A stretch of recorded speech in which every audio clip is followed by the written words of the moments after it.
Yeah, Boris was another nice guy. He was another nice guy, and think about that. And guess what? I just saw him a couple of weeks ago.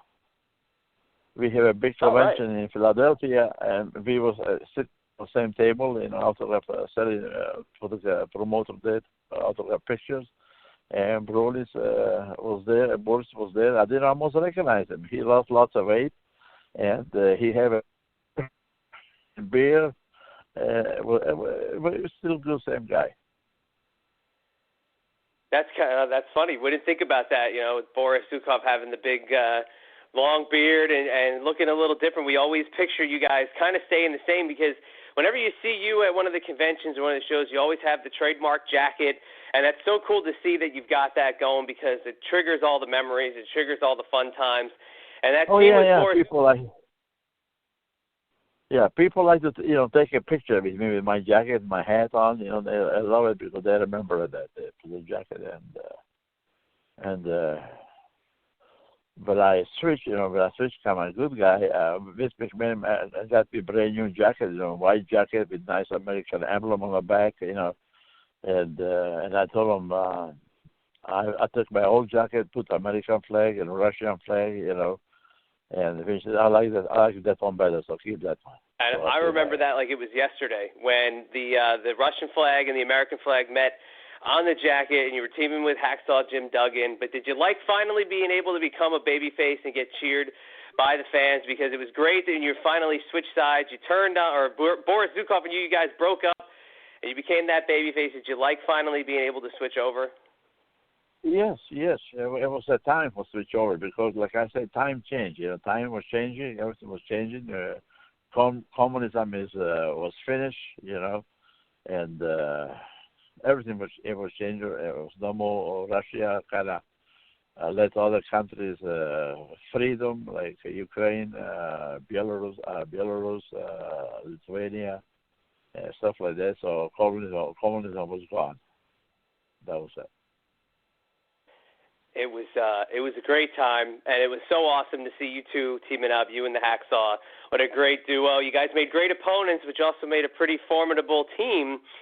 And again, after kind of a brief exit from the WWF, you came back a few years down the road, but this time it was in a different role, and you were in the crowd, and you were kind of getting picked on by the $1 Million Man. And to me, another one that I thought this was so great just to have you back on television, but you kind of became the foil of the $1 Million Man. But did you like that role of being the, part of the $1 Million Corporation, but almost like a reluctant member of DiBiase's crew? And again, it was great to see you back, but it was a different role again.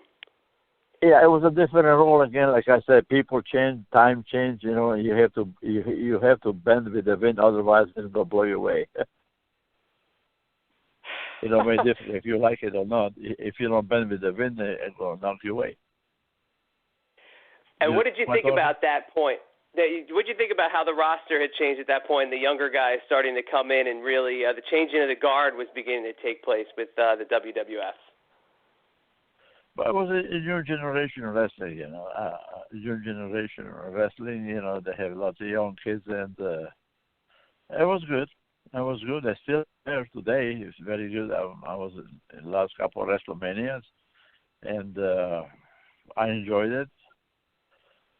And it's still one of the biggest shows on earth. They have last WrestleMania in Dallas, Texas. We draw 100,000 people, and it's unbelievable. And when I was there, I met people from Europe, from Poland, from Italy, and come there, for the WrestleMania, and I could speak them on their languages from Italy. It was unbelievable. It's one of the biggest sports main event in the whole United States, in the whole world. Do you enjoy going back and doing a lot of the WWF appearances? I mean, you made some sporadic appearances for the WWE over the years. Do you really enjoy kind of going back and putting your face back on TV or showing back up at WrestleMania and stuff? Yes, it's good because I still wrestle. I will be 70 years old next week, October 14th. Stay in shape, work out a little bit, and I still wrestle. I wrestled last week. I will wrestle next week, and I do a lot of personal appearance. And the reason I'm doing that because that's where you stay in shape. If you stay in shape, you're better off. I like to be healthy. That's all. Yeah, definitely. I mean, you got to stay in shape and you got to stay healthy, and you are just looking great for sure. And I just wanted to go back, if I could. Where did the name Nikolai Volkoff come from? Because you weren't Nikolai Volkoff at first. You were actually one of the Mongols. Where did the name Nikolai Volkoff come from? Well, Nikolai Volkoff was from my mother's side of the family, Russian side of the family was Volkoff. Volkoff in Russia means wolf. Took it from there.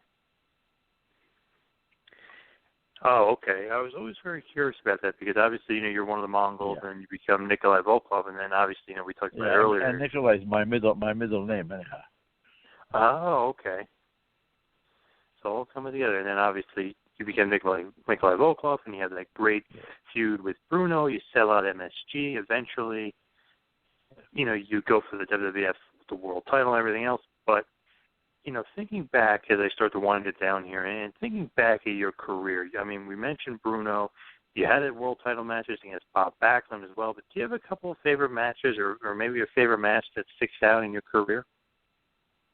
Well, one of the most matches that stick in my career, it was probably one of the hardest matches I ever had in my whole life, is in 1974 when I wrestled Bruno Sammartino in Madison Square Garden for 1 hour to a draw.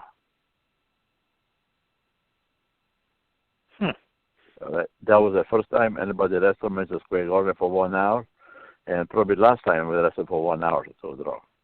Main event. And it's got to be something special at MSG, in New York City under the bright lights, and against Bruno, who was the big star at the time. So it's quite an honor to be considered, something like that. Yes. Bruno was the greatest. Bruno was still the greatest wrestler ever lived here in the United States, professional wrestling. Yeah, he was the greatest, and he's a beautiful person, and always loved to work with him.